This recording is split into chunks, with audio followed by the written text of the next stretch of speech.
मानस रोग सबको है। पहला रोग कल थोड़ा सा स्पर्श किया था,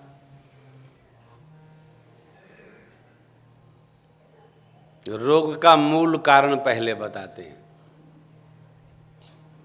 मोह सकल व्याधिन कर मूला। मोह सभी बीमारियों की जड़ है।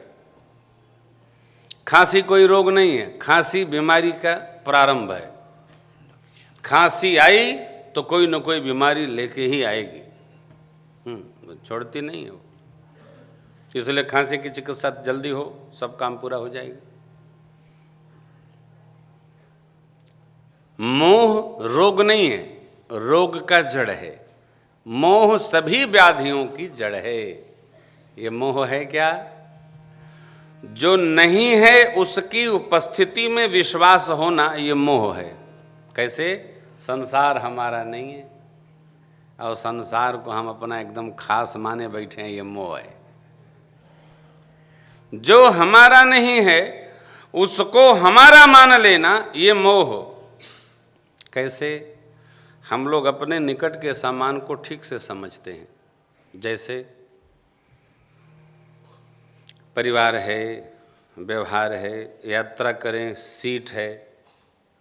एक भाई यात्रा कर रहे थे, एक बुजुर्ग बाबूजी बैठे थे बगल में, तो उनको थोड़ी सी जगह दिए और पूरे में फैले लेटे थे। जब वो स्टेशन पर उतरने लगे तो वो बड़े बुजुर्ग बाबूजी से बोले, बाबू आपको मैं सीट दे रहा हूँ। बाबू बोले, इधर आओ, इसको लेते जाओ। क्यों? बोला क्यों लेते जाए? बोले जब मेरे को जरूरत थी तब तो तू पकड़े रहा, अब जब तू चला गया, मेरे बगल वाला उतर गया, तो मेरे पास तो है ही, मैं इसका क्या करूंगा? यही देना कब? जब आवश्यक हो। और अपना मान बैठे रहना, फैले रहना, ये मोह है। कहीं भी, घर परिवार में भी सारी व्याधि, सब झंझट, सब विकार जड़ है मोह सकल व्याधिन कर। ये मूल को कैसे हिलाएंगे, कैसे झकझोरेंगे, कैसे उखाड़ फेंकेंगे? परमात्मा ने अरण्य कांड में भक्ति योग के प्रसंग में कहा, ये जो मैं मेरे का भान है, मैं मेरे का अज्ञान है, ये मोह है लाला। मैं अरु मोर तोर तैं माया। मैं पना समाप्त हो हमारा, उसके लिए हमको अपने को समझना होगा। जब हम कर्तव्य बोध और व्यवहार को ठीक से समझकर व्यवहार करने लगेंगे तो हमको मोह नहीं होगा।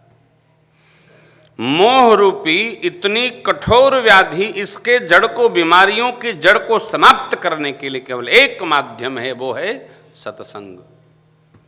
उत्तरकांड दोहा क्रमांक 61 है ना, जिनको कल सुनाया था आपको। बिनु सत्संग न हरि कथा, तेहि बिनु मोह, तेहि बिनु मोह न भाग। बिनु सत्संग न हरि कथा। ये इसको ज्यादा समझने के लिए सोरठा बनाई, समझ में जल्दी आ जाएगा। मोह भगाना है तो सत्संग में जाना होगा। सत्संग में जाने से कितने दिन में भग जाएगा? सत्संग में बैठने मात्र से मोह भगेगा, लेकिन संशय का समापन, बीमारी एकदम शुरू न हो, उसके लिए शिव बाबा ने कहा है, हे गरुण जी, तब ही हो ये सब संशय भंगा, जब बहु काल करिए सत्संग। हम तो आपसे निवेदन करेंगे कि इस शरीर की योजना मत बनाइए, इस आत्मा की योजना बनाइए। अभी सत्संग शुरू कर दिया है, कब तक चलना है? अगली बार आएंगे तब तक चलना है, बंद करने नहीं है। कोई बंद नहीं। क्यों बंद करना? बंद नहीं करना। हमको तो जब बाबूजी का फोन पहुंचता है ना, तब तुरंत कहता हूं बिल्कुल डेट खाली है, एकदम खाली है। जबकि कहीं न कहीं तो मामला लगा ही रहता है, राम जी की कृपा ऐसी है, लेकिन तुरंत आते हैं। क्यों? देखो भाई, कथा किसको सुनानी ये भी इसमें लिखा है। शिव जी बड़े कठोर हो गए, कहते हैं कि यह न कहिए सठ ही हठसी, जो मन लाजिन सुन हरि। ये कथा चाहे जिसको नहीं सुनानी है भाई, किसको सुनानी? जो भगवान का भक्त हो। राम कथा के तेई अधिकारी, जिनके सत्संगति अति प्यार। जिनको सत्संगति से अति प्रेम है, वो राम कथा सुनने के अधिकारी हैं। आप योजना बनाइए, अगले जन्म तक सत्संग करना है, इसी से मोह भगेगा। एक जन्म में किसी का भगता भुगता नहीं है, अपने नहीं भगता है जी। अभी पहले दिन ही मैं निवेदन कर रहा था कि देखो, ये बाँचते सब हैं, लेकिन घर जाने पर भूल गया वेद शास्त्र, भूल जाए बखरी, 3 बात याद रहे, नून तेल लकड़ी। कुछ याद वाद नहीं रहता है। वो तो जब संध्या में बैठते हैं तो भगवान का माला जप लेते हैं, फिर तो परिवार के कार्य में लगे रहते हैं लोग, परंतु ये विचेतना रहती है कि भगवान ही सार रहे, बाकी सब दुनिया बेकार है। हमारे आपके जीवन में भगवान ने सत्संग सुलभ करा दिया है, तो सदैव सावधान रहो। परिवार में व्यवहार करना है, परंतु मन को भगवान में लगा करके रखना है। कैसे? जैसे सिर पर घड़ा लेकर के पनिहारिन चलती है, घड़ा हिलता भी है तो भी गिरने नहीं देती है, परंतु उसका कान अपने उस छोटे बच्चे की आवाज़ पर रहता है जो पालने में झूल रहा है। घड़ा भर कर चली, डेग भरते हुए आनंद में सखियों के साथ आह्लाद भाव से चली जा रही है। कान कहाँ है? बच्चे के पास, कि बच्चा रोए ना, रोए तो और तेज डेग भर करके पहुंच जाती। भागवत जीव को, भक्तों को, हमको, आपको संसार के व्यवहार में लगे हुए भी अपने मन को परमात्मा में ही रमा करके रखना, जिससे इस मन में संसार के प्रति लगाव की बुरी स्थिति परिस्थिति न आ जाए। आई तो मुश्किल होगी। संसार को बुरा न माना जाए, क्योंकि संसार के बिना व्यवहार नहीं चलना है, परंतु संसार ही सार है, यह अज्ञानता अच्छी नहीं है। दर्शन करिए, श्री चक्रवर्ती जी महाराज के लिए कहा, जब मनु जी महाराज के स्वरूप में थे तो वर मांगे। क्या मांगे? सुत विषय कतव पदरति, मोहि बड़ मूढ़ कहे। व्यक्ति के जिह्वा से, व्यक्ति के नेत्रों से, व्यक्ति के कर से, व्यक्ति के श्रवण से, व्यक्ति के बैठने से, व्यक्ति के हिलने से, व्यक्ति के बोलने से उसकी स्थिति प्रत्यक्ष होती है। कहाँ है, किधर जा रहा है, क्या सोच रहा है, क्या कहना चाहता है। श्री चक्रवर्ती जी ने भगवान के उपस्थित होने पर भी मांगा, जैसे जगत के जीव पिता का अपने जीव पुत्र में ममत्व हो, प्रभु मेरा आप में वैसा ही बना रहे। चरणों में गिर पड़े, आशीष मिला, एवं अस्तु, ऐसा ही हो, मैं आशीर्वाद देता हूँ। चक्रवर्ती जी महाराज होके आ गए। विश्वामित्र जी लेकर के गए तो शरीर शांत नहीं भया। क्यों? गुरुदेव ने प्रकाश दिया था। तब वशिष्ठ बहुविधि समुझा, नृप संदेह नाश कह पावा। वशिष्ठ भगवान ने चक्रवर्ती जी को समझाया था, राजन आप धैर्य धारण करिए। विश्वामित्र जी महाराज के साथ राम लक्ष्मण जाएंगे तो धनुर्विद्या का अध्ययन करेंगे, कुछ लेकर आएंगे। धैर्य रखिए, धैर्य रखिए। जाएंगे, ब्याह होगा, धैर्य रखिए। वीरत्व स्थापित होगा, धैर्य रखिए। लेकिन यही गुरुदेव भगवान वशिष्ठ जी विधि के विधान अनुसार समझाने नहीं आए। क्योंकि वशिष्ठ जी जानते हैं कि अब समझाने का अवसर नहीं है, अब इनके जाने का अवसर है। इसीलिए वशिष्ठ जी ने अयोध्या कांड में कहा है, हे राम करहु सब संजम आजु,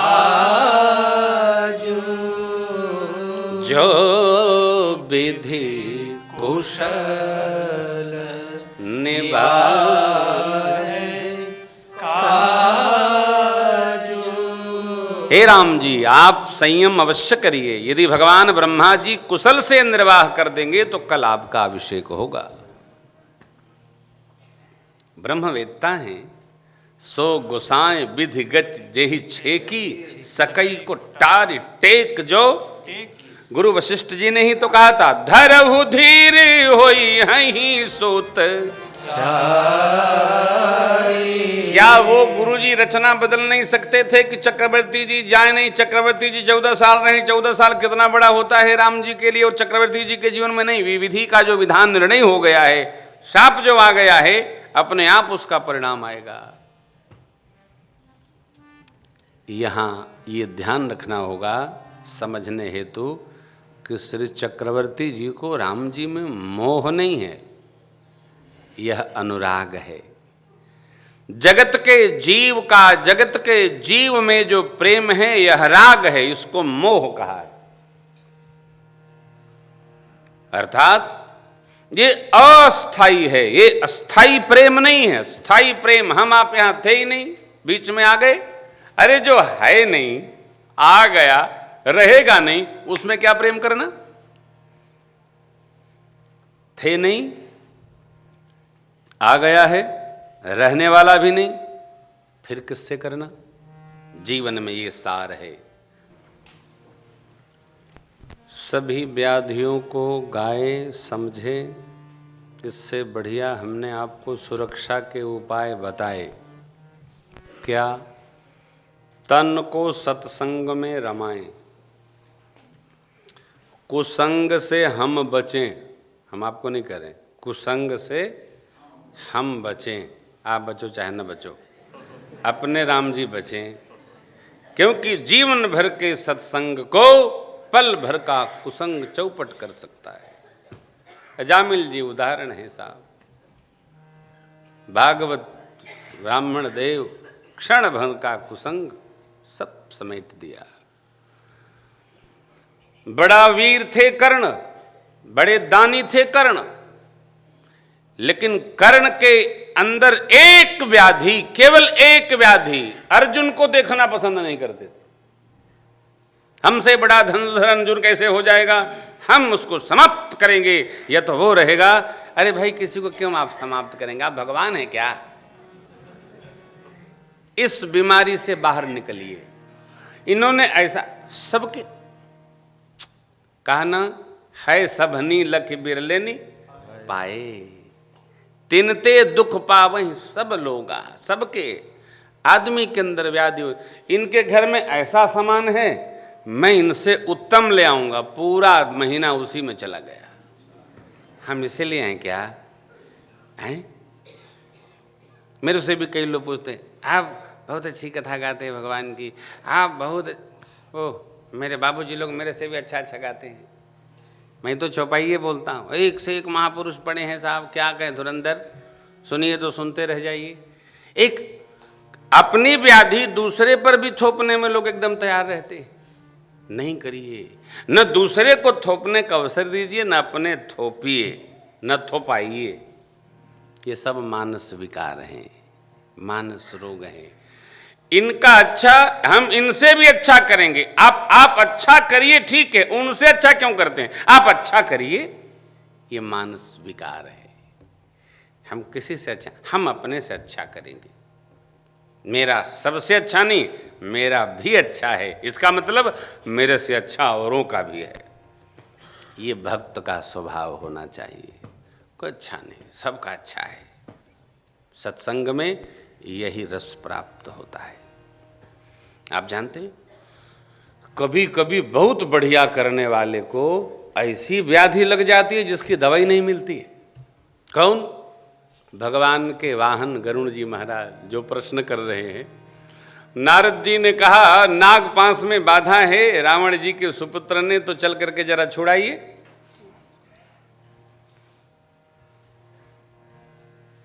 बोले किसको बाधा? बोले भगवान को। भगवान को? भगवान को कोई बांधे नहीं, भगवान खुदे मुक्त तत्व हैं, उनको कौन बांध देगा। लेकिन जब गए और भगवान को बंधन से मुक्त किए तो गरुड़ जी को मोह हो गया, मैंने इनको छुड़ाया, इसका मतलब ये भगवान नहीं है। फड़े आफत में बेचारे।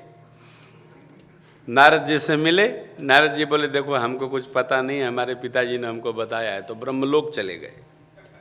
ब्रह्मा जी ने कहा कि भैया सुनो, आए तो बड़े अच्छे समय से, परंतु मेरे से अधिक उनके बारे में शंकर जी जानते हैं। यही करना चाहिए। यदि कोई आपसे कुछ पूछे सत्संग के बारे में और आपको ज्ञान नहीं है तो कहना चाहिए हमको नहीं पता, आप अमुक के पास चले जाइए। लेकिन हम लोग ऐसा नहीं करते हैं। हम लोग कहते हैं आओ नहा धो के आके बताते हैं। हमको लगता है अपनी इज्जत खराब हो रही है, हम बता नहीं पाए। हमसे जब कोई गीता जी के बारे में पूछता है ना, भैया सुनो अभी तो रामायण शुरू हुआ है, गीता का हमको कोई ज्ञान नहीं है। गीता के श्लोक पढ़ते हैं नित्य, अरे तो ज्ञान नहीं है। क्यों आफत में पढ़ना साहब? सही ज्ञान नहीं है तो आप जानते हो तो बताओ महाराज।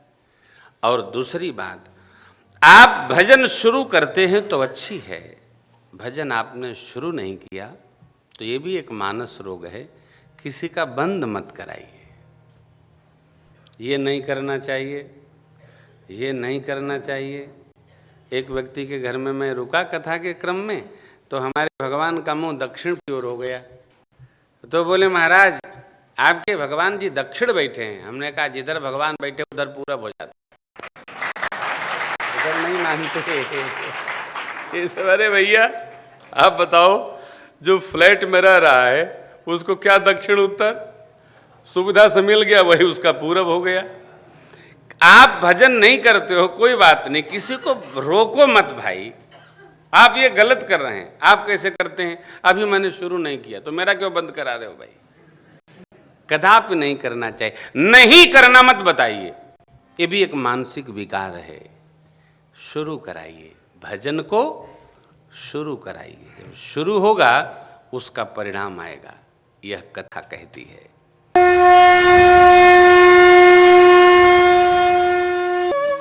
इसी प्रकार अन्य प्रसंगों को श्रवण करने के लिए महाराज श्री के एकमात्र अधिकृत ऑफिशियल यूट्यूब चैनल को सब्सक्राइब करके बेल आइकन को अवश्य दबा दें।